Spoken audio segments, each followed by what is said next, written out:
اس کو ریز کیا ہے تو میں تھوڑا اس پہ وضاحت کرنا چاہوں گا. جی اللہم صلی وسلم وبارک علی سیدنا محمد رسول اللہ خاتم النبیین صلی اللہ علیہ وآلہ وسلم. سب سے پہلے تو میں یقین دلانا چاہتا ہوں کبیر صاحب کو بھی اور سراج الحق صاحب کو بھی کہ یہ جو پروفیسر جناب چیئرمین صاحب یہاں آئے ہیں تو یہ تقریباً 6 اکتوبر کو بھی یہاں کافی جمع غفیر آیا اور انہوں نے ڈیمانڈ بھی کی کہ ہم سے جو ہے میرا باقاعدہ نام لے کے انہوں نے کہا کہ ان سے ہم ملنا چاہتے ہیں, ان سے ہم ملیں گے. اور پھر اس موقع پہ جناب ڈپٹی اسپیکر ہمارے جو ہیں قاسم سوری صاحب اور میں نے ہم نے ان کو باقاعدہ دعوت دی, بڑی عزت کے ساتھ ہم ان کو کمیٹی روم نمبر 2 میں ملے اور پھر اس کے بعد ہم باقاعدہ باہر گئے. وہاں پہ ڈی چوک میں ان کے ساتھ میں اور ڈپٹی اسپیکر صاحب ان کے سٹیج پہ کھڑے ہو کے ان کو یقین دہانی دلائی اور اس کے لیے ایک کمیٹی بنانے کی یقین دہانی دلائی. ماضی میں ایسے نہیں ہوا, جب بھی کوئی پروٹیسٹرز آتے تھے بڑا کم ایسا ہوا کہ منسٹرز جو ہیں وہ پہلے دن پہلی رات ہی ان سے ملیں اور پھر ان کے بیچ میں جا کے, حالانکہ جب ہم وہاں کھڑے تھے تو کافی کچھ جگہوں سے ہمارے خلاف نعرے بازی بھی ہو رہی تھی, لیکن ہمیں اپنے پاکستانی قوم پہ اور اپنے دوستوں پہ اور اپنے ان سرکاری ملازمین پہ اور اساتذہ کرام جو بھی لوگ آئے ہوئے تھے ان پہ یقین تھا کہ وہ کبھی ہمیں گزند یا نقصان نہیں پہنچا سکتے. اس لیے ہم عوامی لوگ ہیں, ان کے بیچ میں اور قاسم سوری وہاں کھڑے ہوئے, ڈپٹی اسپیکر صاحب, اور وہ جو ہے معاملہ جو ہے اس وقت پوسٹپون ہوا, ان کو یقین دہانی دلائی گئی. اس کے بعد ہمارے اور پروٹیسٹرز آئے اور ان کے ساتھ بھی میں نے اور اس موقع پہ ڈپٹی اسپیکر صاحب اور میں نے انگیج کیا. اس موقع پہ میں نے اور جناب ہمارے جو ڈیفنس منسٹر ہیں پرویز خٹک صاحب, ہم دونوں نے ان سے انگیج کیا اور وزیر اعظم پاکستان کے آرڈرز پہ ان کی ڈائریکشن پہ انگیج کیا. رات کو ہم ان سے ملے جی اور تقریباً کافی دیر رات, آئی تھنک 12 بجے کے قریب ہماری نیگوسیشنز ان کے ساتھ ختم ہوئی. راج صاحب بھی سن رہے ہیں.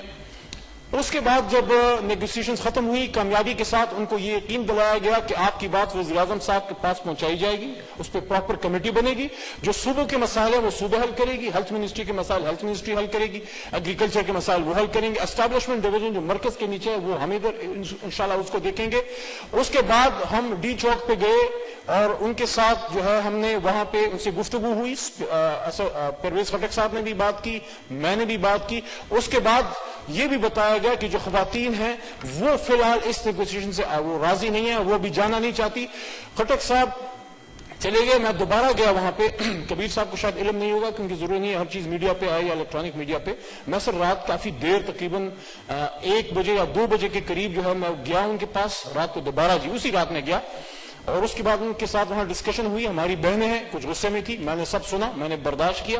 کچھ ایسی باتیں میرے لیڈر کے بارے میں ہوئی, میرے جو ہے دیکھیں جو لوگ سیاست میں نہیں ان کے بارے میں بات نہیں ہونی چاہیے, لیکن جو ہمارے لیڈر کے جو ہے ان کی جو وائف ہے ان کے بارے میں وہاں گفتگو ہوئی. میں نے وہ برداشت کی کیونکہ ہماری بہنیں یہاں آئی ہوئی, میں نے جواب دینا مناسب نہیں سمجھا, میں نے برداشت کیا, میں نے سنا اور ان کو یقین دہانی دلائی انشاءاللہ کہ آپ کے جو ایشوز ہیں اس کو ہم حل کریں گے.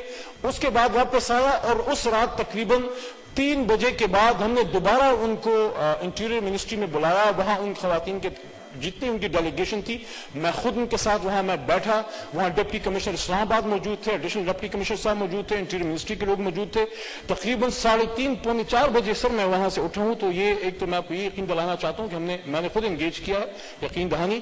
اور وہ جو ان کو ہم نے وہاں پہ ایشورنس دی کہ وزیر اعظم صاحب جو ہیں ان کو ہم یہ بات پہنچائیں گے, تو ویری جو ہے نیکسٹ ڈے اگلے دن میں اور پرویز خٹک صاحب جناب وزیر اعظم صاحب کے پاس جس دن یہ قومی اسمبلی کا اجلاس ہو رہا تھا, سر میں اس دن کی بات کروں, تو ان کے ساتھ ہماری میٹنگ تھی اور ساری ڈیٹیلز 6 اکتوبر والے احتجاج کی بھی اور اس کی ساری ہم نے ان کے سامنے گوش گزار کی. انہوں نے ہائی پاورڈ کمیٹی بنائی. میری ریکمنڈیشن تھی کہ اس میں ہم اسٹیبلشمنٹ ڈویژن سے جو ہے کوشش کریں کہ مسائل کے حل کے لیے جو آپ کے ایڈوائزر صاحب ہیں باب شہزاد صاحب, تو ان کو بھی وہاں ڈالا گیا تاکہ اسٹیبلشمنٹ ڈویژن مرکز اور صوبے سارے اس کو لے کے چلیں. اس بھی جب گفتگو ہو رہی تھی تقریباً 3-4 بار پرویز خٹک صاحب کی مجھے ہدایت آ چکی تھی. وہ اس وقت وہ بچیوں سے, بہنوں سے, خواتین سے نیگوسیشنز میں ہی ہیں. آئی تھنک کیبنٹ ڈویژن میں آ کے وہاں بیٹھے ہوئے ہیں. تو میں جا رہا تھا لیکن چونکہ اسمبلی بزنس تھا ابھی سینٹ کا, وہ تو ابھی تک شروع نہیں ہو سکا, لیکن میری ذمہ داری تھی کہ گورنمنٹ کو یہاں میں نے ریپرزینٹ کرنا, اس لیے میں وہ سر نہیں جا سکا. کچھ اس میں جناب چیئرمین صاحب ایشوز ایسے ہیں جو تمام جو وہاں پہ خواتین آئی ہیں ہیلتھ ورکرز ان کے تنخواہوں کے متعلق ہیں، مراعات کے متعلق ہیں کہ ان کی سیلریز بڑھائی جائیں، ان کی اپ گریڈیشن ہو. خاص کر ایک اور چیز کی بھی کہ پولیو ورک میں جو ان کے ساتھ نقصانات ہوتے ہیں، ان پہ جو حملے ہوتے ہیں، ان چیزوں کی بھی ایشورنس کی جائے. تو ان چیزوں کو سارا ہم دیکھ رہے ہیں اور باقاعدہ پنجاب کے سیکرٹری ہیلتھ، منسٹر ہیلتھ اور خیبر پختونخوا ان سب سے رابطہ ہے. صرف ایک چیز میں مسئلہ وہاں پھنسا تھا، وہ یہ تھا کہ کچھ اس میں یہ کوئی تقریباً 45-50 ہزار سے زیادہ ہیلتھ ورکرز کے ایشوز ہیں. اس پہ بالکل جو ان کے یہ والے ایشوز ہیں اس پہ بالکل ہم ایگری تھے. 6 یا 7 یا 8 اس میں ممبرز ایسے ہیں جن کو مس کنڈکٹ پہ نکالا گیا تھا، جو کہ سب جوڈس ہے، جو کہ سروسز ٹرائیبیونل میں یا عدالت میں وہ کیسز چل رہے ہیں. تو ان کو یہ بتایا گیا کہ یہاں ہم آپ کو بہت جنبش قلم ان کو بحال اس وقت نہیں کر سکتے، اس کے لیے کوئی پروسیس فالو کیا جائے گا اور لیگل پروسیس ہوگا. اگر آپ کی وہاں پہ ایک نوکری سے نکلنے کا جو مسئلہ ہے وہ یہ 6-7 خواتین کا یا 6-7 ورکرز کا ہوا ہے، اگر لا کے مطابق نہیں ہوا تو وہ وہاں سے ختم ہو جائے گا، نہیں ہے تو اس کو ہم دیکھیں گے ہر چیز کو. لیکن اس کو اس چیز کے ساتھ نفی کر دیا گیا کہ جب تک بحالی نہیں ہوگی تو باقی جو 40-50 ہزار خواتین کے اور ورکرز کے مسائل ہیں ان پہ بھی بات نہیں ہوگی. تو ان کو ہم نے اس پہ راضی کیا کہ نہیں سب چیزوں پہ بات ہو. تو ایک تو یہ کہ انگیج کیا گیا ہے اور انشاءاللہ میں یقین دلانا چاہتا ہوں کہ کوئی ایسا بات نہیں ہے. نمبر 1 منسٹر صاحب جلدی بھی کریں. سراج صاحب نے ٹائیگر فورس کی بات کی.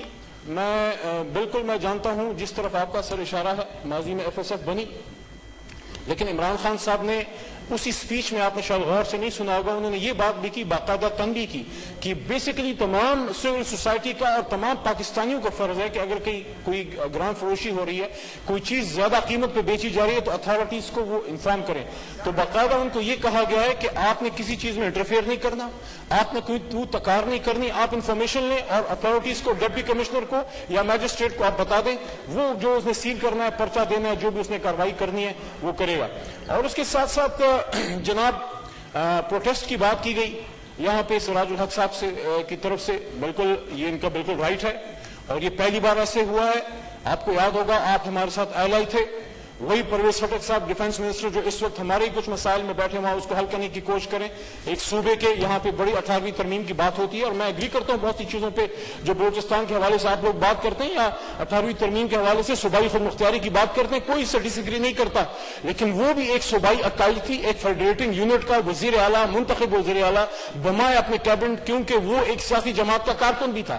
وہ احتجاج کے لیے آ رہے تھے اور ان کے جس طرح شیلنگ کی گئی وہ رات سب نے دیکھی، جس طرح ربر بلٹس فائر کی گئی، جس طرح پرویز خٹک صاحب، محمد عاطف صاحب، شہرام ترکی صاحب، شوکت یوسف زئی صاحب، سارے I can name you many more, کہ جس طرح ان کے ساتھ کیا گیا کہ تقریباً بہت سے حد تک ایسے لوگ وہاں پہ ہمارے کارکن پہنچے کہ تقریباً مرنے والے تھے. میں جو پاناما کا ایشو تھا اس کی طرف میرا اشارہ ہے. تو ماضی کی طرف جو ہے اس کو بھی ہم نہ بھولیں. اور سیاست میں دیکھیں جناب چیئرمین صاحب، آخری بات جو یہاں پہ یہ گوجرانوالہ کے جلسے کے حوالے سے بات کی گئی اور کراچی کے جلسے کے حوالے سے میرے سے پوچھا گیا جلسہ کیسا تھا، یہ بھی پوچھا گیا کہ بڑھ سکے گا کہ نہیں بڑھ سکے گا. میں نے آن ریکارڈ یہ بات کی ہے کہ وہاں پہ ایک ایسی جماعت ہے جس کی وہاں پہ تمام سیٹیں گوجرانوالہ ڈویژن کی، مسلم لیگ نواز کی بات کر رہا ہوں، اور پیپلز پارٹی ہے جو 4 بار حکومت بنا چکی ہے، ساتھ میں مولانا صاحب کی جماعت ہے جس کی اسٹریٹ پاور ہے.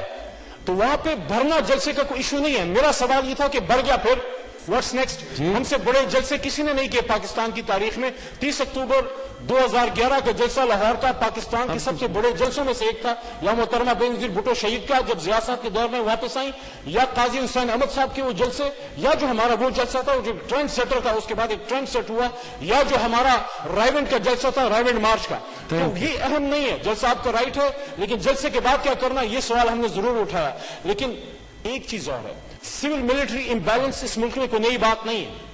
یہ ہماری تاریخ اس سے بھری پڑی ہے کہ پاکستان میں یہ ایک مسئلہ ہمارا رہا ہے جس کو ہم نے سیاسی طریقے سے اس کو حل کرنا ہے. اور میں سمجھتا ہوں کہ ماضی کے مقابلے میں بہت بہتری آ چکی ہے. ہر طرف یہ ریئلائزیشن ہے کہ ہر ادارہ اور ہر آرگنائزیشن اور سپریشن آف پاورز پہ کام ہو. لیکن میں یہ سمجھتا ہوں کہ ایک سابق وزیر اعظم جو ہے اس کی ذمہ داری بہرحال ہر آدمی سے زیادہ ہے، یا سٹنگ یا سابق وزیر اعظم. آپ سیاست میں فوج کے کردار پہ تو بالکل بحث کریں، وہاں سے نہ کریں جہاں سے ہوئی ہے، کیونکہ وہ فورم نہیں ہے کہ آپ پاکستان سے باہر بیٹھ کے کریں. لیکن اس تقریر میں جو ایک چیز جس نے مجھے ذاتی طور پہ ایز اے پاکستانی دکھ دیا، as a minister, as a P T I worker کے نہیں، ایز اے پاکستانی دکھ اس چیز پہ دیا کہ بالکل آپ اس پہ بات کریں کہ IGI کے دور میں جو ہوا وہ نہیں ہونا چاہیے تھا. بالکل اس پہ بات کریں کہ جنرل ایوب خان صاحب کے زمانے میں جب ایک مشہور و معروف سیاسی رہنما جنہوں نے بعد میں جماعت بنائی، ان کے پولیٹیکل وہ وہاں پہ ان کے بالکل کیمپین لیڈر اور پولیٹیکل ایجنٹ کے طور پہ انہوں نے کام کیا، یہ ماضی میں رہا۔ جنرل جیلانی صاحب کے زمانے میں میاں نواز شریف صاحب کی بات کہ جس طرح ان کو انٹری ملی اور سیاست میں، یہ ہماری سیاست کا ایک المیہ ہے۔ لیکن میرا سوال یہاں پہ یہ بنتا ہے کہ سیاسی کردار پہ تو آپ بالکل اپنی رائے دے سکتے ہیں، لیکن اس تقریر میں سابق وزیر اعظم پاکستان نے پاکستان کی ہماری اسٹیبلشمنٹ، ہماری فوج، let me be very clear, اس کی پیشہ ورانہ صلاحیت پہ اعتراض اٹھایا۔ سن 71 کا جو واقعہ ہوا ایسٹ پاکستان کا، اس کا بلیم اپنی پاک فوج پہ ڈالا۔ میں یہاں پہ یہ سوال ضرور رکھنا چاہتا ہوں کہ اسٹیج میں تو وہ لوگ بھی آپ کے ساتھ موجود تھے جن پہ میں کہہ رہا ہوں الزام ہے، میں یہ نہیں کہہ رہا ثابت ہے، الزام ہے ان پہ کہ انہوں نے ادھر ہم ادھر تم کا نعرہ لگایا۔ ان کے خلاف آپ نے 40 سال پنجاب میں سیاست کی ہے پاکستان پیپلز پارٹی کے خلاف، کیا ان کے بچے نواسے وہاں پہ موجود نہیں تھے؟ نمبر 2، آپ نے سردار نواب اکبر بگٹی صاحب کی ان کے قتل کی بات کی اور اس کی انصاف کی بات کی، تو یہاں پہ یہ سوال ضرور اٹھتا ہے کہ جس شخصیت پہ الزام ہے پرویز مشرف، اس شخصیت کے ساتھ این آر او کس نے کیا؟ میاں نواز شریف صاحب کون 10 سال کا این آر او کر کے پاکستان سے باہر گیا؟ اور پھر یہ بات ہوتی ہے بے نظیر بھٹو شہید صاحبہ جو تھی، ان کا جو قتل ناحق تھا اس کا الزام انہوں نے اپنی زندگی میں کس کو سر دیا؟ کیا میاں نواز شریف صاحب اور کیا آصف علی زرداری صاحب؟ آپ لوگوں نے خود اس پرویز مشرف کو گارڈ آف آنر دے کے رخصت نہیں کیا، ریڈ کارپٹ نہیں دیا؟ تو میرا سوال یہاں پہ یہ بنتا ہے جناب چیئرمین صاحب کہ سیاست میں ڈان لیگز بھی آپ کے دور میں ہوئے، آئی جی آئی بھی آپ کے دور میں بنی اور آپ نے وہاں پہ چھانگا مانگا سیاست بھی کی، لیکن خدارہ آج تک پاکستان کے کسی بھی سابق یا موجودہ وزیر اعظم نے اپنی پاک فوج کی پیشہ ورانہ صلاحیت پہ اعتراض نہیں اٹھایا۔ سن 71 کا پورا سانحہ آپ نے ان کی پیشہ ورانہ صلاحیت پہ آپ نے ان کے سر ڈال دیا، اور اس کے ساتھ ساتھ آپ نے ایک اور بات کی، سنیں آپ اس بات کو جناب چیئرمین صاحب، مہربانی جی، اسٹیٹمنٹ دے دیں کہ آپ نے یہ بات کی جناب چیئرمین صاحب، وزیر اعظم ایکس وزیر اعظم نواز شریف صاحب نے یہ بات کی کہ سیاست میں عمل دخل کی بجائے آپ پاکستان کے دفاع کو مضبوط بناتے ہیں، تو کیا پاکستان کے دفاع کو پاک فوج نہیں تو کیا ہندوستان کی فوج نے مضبوط بنایا؟ اور آخری ایک اور بات بڑی خطرناک کی ہے، اور وہ میں آپ کی وساطت سے پوری قوم کے سامنے رکھنا چاہتا ہوں کہ سابق وزیر اعظم نے جب پاکستانی قوم سے یہ کہا کہ آپ سیسا پلائی دیوار کی طرح کھڑے ہو جائیں ان فوج کے خلاف، آپ کو تو یہ کہنا چاہیے کہ سیسا پلائی دیوار کی طرف ہندوستان کے خلاف کھڑے ہو، آپ اسرائیل کے خلاف کھڑے ہو، آپ پاکستانی قوم کو اپنی فوج کے خلاف نواز شریف صاحب اس پاکستان نے آپ کو عزت دی، 3 بار وزیر اعظم بنایا، اور آج میں سینٹ کے فلور پہ یہاں پہ بڑی ذمہ دار لیڈرشپ موجود ہے، راجہ ظفر الحق صاحب موجود ہیں، یہاں پہ سابق چیئرمین صاحب موجود ہیں، یہاں پہ ربانی صاحب موجود ہیں، یہاں پہ سراج الحق صاحب بھی موجود ہیں، اور پیچھے مولانا ہمارے محترم مولانا صاحب بھی موجود ہیں۔ میں آپ پہ نواز شریف صاحب نے یہ بیانیہ اس کے خلاف، اس کے ساتھ کھڑے یا ڈسٹنس کریں، آپ حکومت کے خلاف ہے یا ریاست کے خلاف ہے؟ کیا عمران خان کے خلاف ہے یا فوج کے خلاف ہے؟